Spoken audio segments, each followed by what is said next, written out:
Have you ever wondered if a place could tell a story? Well, today we're going to listen to one. We're heading back to San Diego, to a little sliver of time between 1949 and 1953, to hear a story told from the perspective of a house that watched something pretty special unfold in the vacant lot right next door. And this quote, it's really the heart of the whole thing. It's so easy to look at an empty piece of land and just see nothing, wasted space. But for a few people, it was the exact opposite. It was a blank canvas, a place for adventure, for learning, and, as it turns out, for a first business. All right, so who are the main characters in this story? First up, we've got two young brothers, Randy and Stan. Then you have their super practical, garden-loving grandparents. And the star of the show? This vacant lot on 30th Street that for just a few short years was about to become their entire world. And you have to understand, this all happens in this very specific, very short window of time. The whole South Lot era kicks off in 1949 when a 6-year-old Randy and his brother Stan basically claim it as their kingdom. And it's all over just 4 years later, in 1953. It wasn't a long time, but wow, the life lessons they packed into those years were huge. So before it became anything else, the South Lot was a playground. I mean, think about it. In a city that's growing all around you, having a big open space to just run wild in, that's a rare gift. And you can bet the boys and their friends took full advantage. This was their kingdom. But here's the thing. This wasn't just about kids goofing off.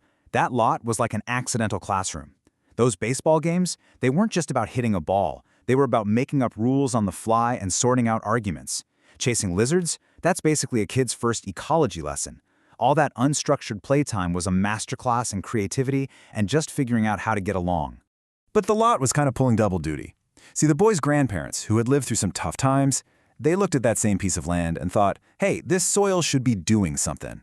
And with their know-how, they started turning a patch of weeds into this incredible productive garden. So what were they growing? Berries, strawberries, boysenberries, raspberries, all stuff that just loves that San Diego sun. This berry patch became the heart of the garden. And guess who got recruited to help out? Yep, the boys. It was their first real lesson that a huge harvest doesn't just appear out of nowhere. It takes work. And it was a daily discipline, for sure. They had to take care of the plants, pick the berries at that exact right moment, and then wash every single one. And only then came the reward. These amazing, warm, sun-ripened berries that tasted 1,000,000 times better than anything you could ever get at a store. In fact, the garden was so successful, it actually created a new kind of problem. A really good one, though. They had way more fresh berries than two families could ever hope to eat. And that surplus, well, that's what lit the fuse for the boys' very first business.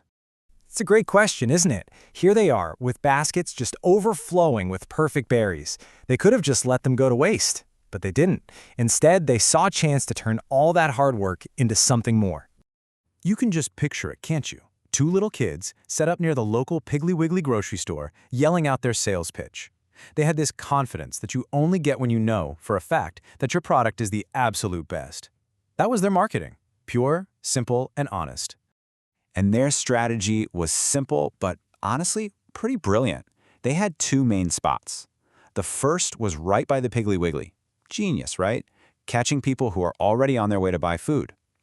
The second was more personal. They went door to door in the neighborhood, selling to people who already knew them and knew how good their garden was. It was the perfect combination of location and reputation. Without even knowing the fancy terms for it, these boys were getting a real-world MBA right there on the sidewalk. They learned about marketing by picking that prime spot. They learned about quality control because, hey, people only come back if the berries are good. And they definitely learned about supply and demand on the days they had a massive harvest and had to figure out their pricing. So what did they do with all those quarters and dimes they earned? They bought all the treasures a kid in the 1950s could ever want. Baseball cards, candy, marbles, you name it. And that right there is such a powerful lesson, right?